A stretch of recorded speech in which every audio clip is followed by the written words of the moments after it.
Andrew McCART, IFL TV, proudly sponsored by Everlast.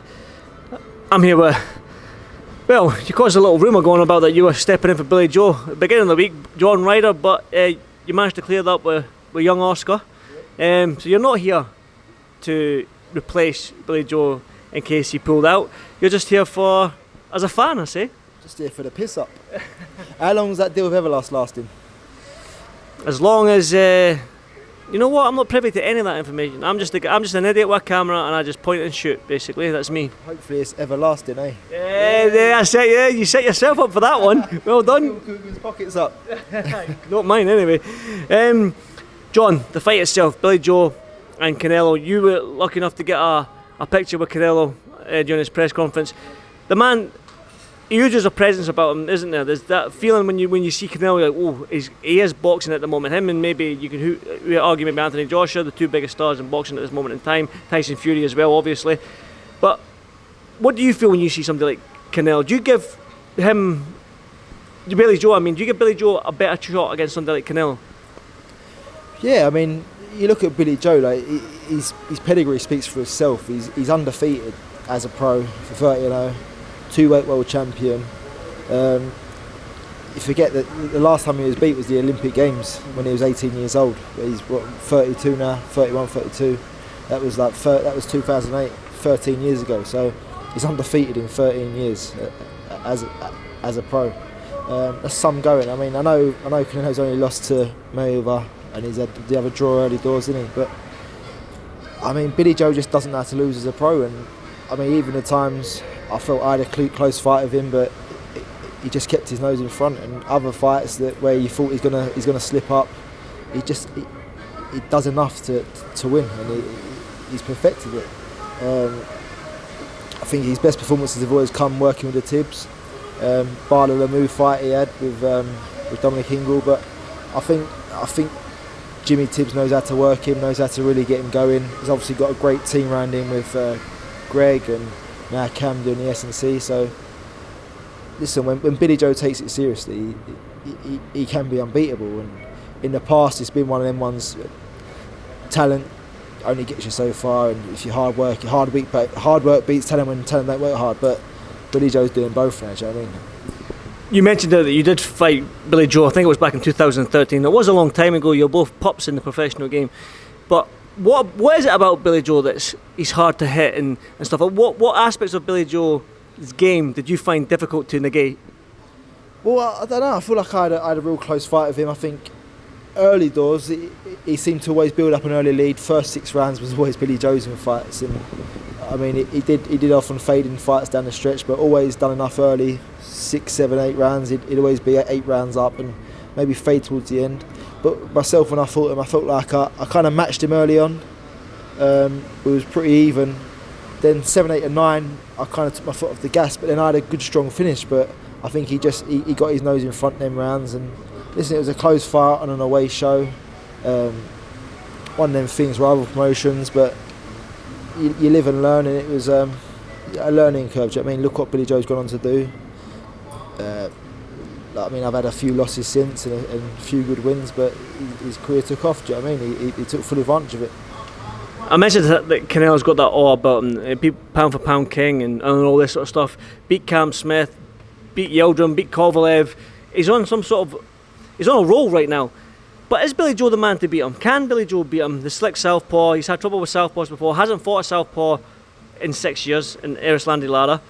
The slick style of boxer, we all know that sometimes Canelo does have problems with. Is Billy Joe the man to beat him? It can potentially be, yeah. I mean, the movement, I mean, you look at, obviously we was in the ring with Tyson earlier, we see his movement for such a big guy. Billy Joe's got great movement as well, and where Canelo's very flat-footed at times, if like I say, with Billy Joe, as long as he doesn't fade down the trip, then he can make it very interesting, and popping the jab out, it's not a lethal jab, don't get me wrong, but it's popping, it's in your face all night, it's frustrating the life out of you. And I mean, if he can do that to Canelo and frustrate him and make him throw out a few wild swings, he can make it easy for himself.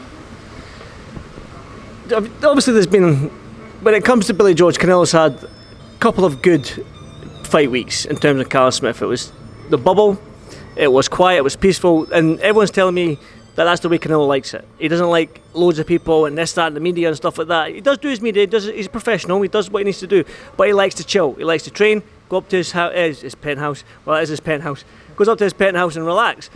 But this time Billy Joe didn't show up to the face-off. He said he wanted a bigger ring. He basically mentioned the Mexican beef and that when the first face-off here.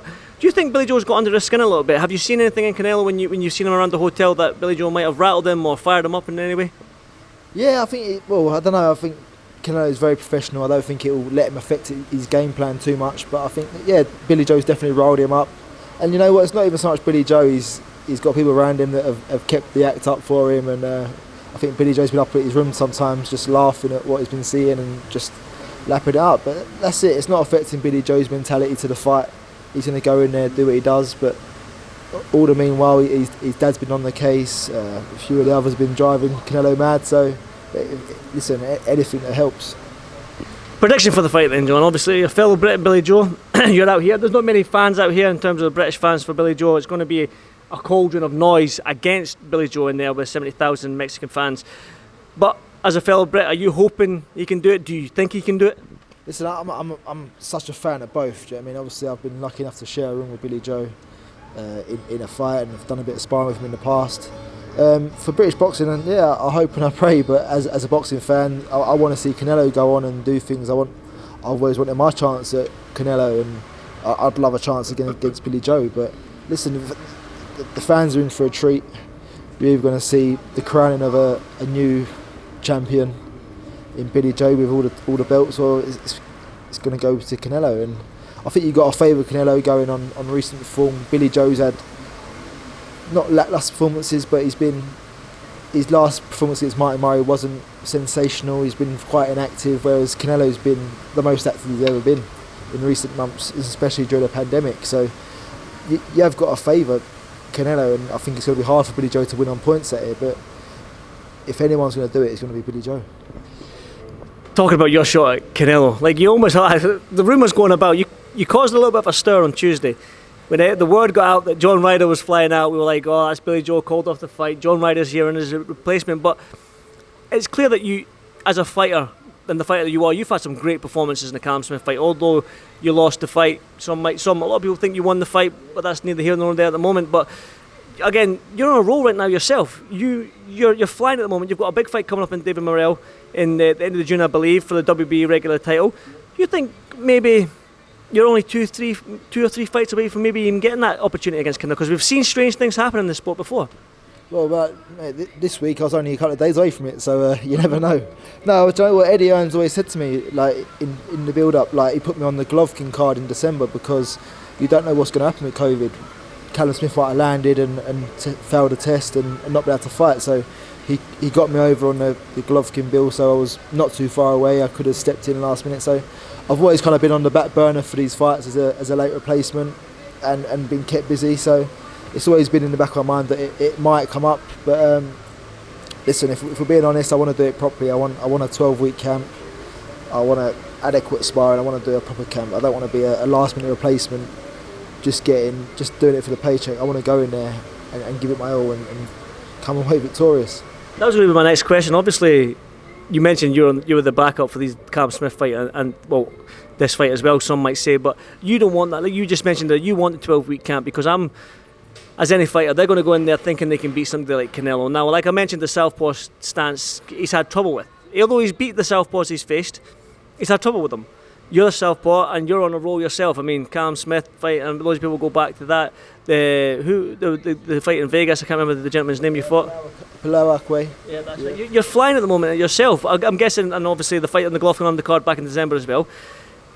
You get this WBA regular title. It's a title, it's a world title, although some people argue about the WBA than where they stand, all these titles and stuff like that. But for you, David Morrell, he's just a stepping stone at this moment in time to get where you want to be, and that's the Canelo fight, right? Well, yeah, I think that the champions are all looking to take the belts now. Canelo wants all the belts, doesn't he? He's looking to beat Billy Joe, then wants to fight Plant and secure the belt. So at the current time, it's important to have the belt. So the WBA regular will stand me in good stead. It'll be able to attract a few good names for big fights. Just get the biggest and best names out in the sport for a title fight. You took a photo with Canelo. You sized him up. What do you think? He's bigger than I initially thought. I thought they say 5'8". He might have had a pair of platforms on a bit bigger than mine, but he's big. He's solid. It's deceivingly. He looks a lot bigger come fight night. Obviously I know he'll be full up, won't he? But I was surprised at how slight he looks. But I mean, getting up closer to him, he's solid. He's got a great build about him, and he won't be budged. Quick thoughts on your fight coming up against Dave Morrell. Do you know much of him? I mean, we talked there coming to do this interview that he's only 4-0, so your experience is going to hopefully stand you in good stead in this fight. But what do you know about David Morrell? 4-0, former Cuban national, obviously defected from Cuba, turned pro, and he was the interim champ. We were scheduled to fight for the vacant title after Canelo vacated after they beat Smith, but they upgraded him to regular champ. So listen, it's not ideal, but I'll take my opportunity and come away victorious end of June. Should we mention our little spar today? How old do you think I done, John? Do you think I've still got it? Yeah, for someone that's nearing 60. Ow! Man, that was worse than the body shots you hit me with. No, do you know what? I was pleasantly surprised. I mean, obviously, I thought I was going to have a bit of easy work after sparring with like Tyson and Tommy, and then I've got in, and then there's you whacking me around the ribs again and punched me on the chin. So I did. You ducked your head low though. I would say that. But you took the shot well, man. I went for my right hand, clocked you right in the chin, and it didn't even hurt you. It didn't even wobble you, man. So that's just testament to how solid you are. I had to clench for about 3 minutes, and the round ended twice, and I was still holding on. My legs were gone. Yeah, well, there you go. I'll take that as a compliment. You know me, I'm going to take anything as a compliment. But John, one final thought on this fight itself. I know you want to get your shot at Canelo. Everyone does. Like I said, you're only maybe two, three solid wins away from actually getting that fight. But one final thought on this fight itself over there at that stadium. Got to see it itself. Unbelievable stadium. 70,000 fans inside it for a great night of action Saturday night. I'm hoping Billy Joe can do the unthinkable and do it. Slightly got Canelo ahead, thinking he's been to the well, he's done it more. But I'm hoping Billy Joe goes in there and smashes it. I was that was the last question, but I want to just mention this. How do you beat Canelo? How does John Ryder approach the Canelo fight, and how does actually the 12 rounds in the fight, how do you approach the fight itself? Would you put it on Canelo? Would you meet him fire by fire? Or would you do the smart thing sometimes, and maybe what you mentioned there with Billy Joe, pop, jab, and move and get out? I think you've got to mix it up. A bit of the pop jab, but there's going to be times when you have to stand there and trade and be defensive. You've got to be slippery with him. You can't be there to be hit.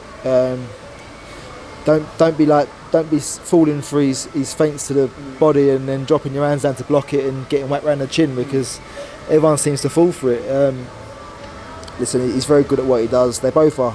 So, I mean, I just think stick to what you do best, and I mean, it's in the hands of the gods really. But hopefully, just go in there, give a good account of yourself, and do what you do and try and beat him. Well, like I said, John, you're on a roll right now. 2 or 3 wins you're not fought. 2, 3 good. Well, I've got my teeth in. I've got my Invisalign. That's why I can't talk properly. You're 2 or 3 wins away from this fight. So fingers crossed. You keep doing what you're doing. You keep clocking up them wins. You win that WBA title in June, and you get where you want to be in this sport. But John, as always, thank you so much for doing this fight for TV. Do you want to enjoy the rest of this sunshine? Yes, lovely, nice and warm. Might go and put some shorts on, get round the pool. Let's do it, John. Let's do it. Let's do it, mate. Good man. Thanks, John.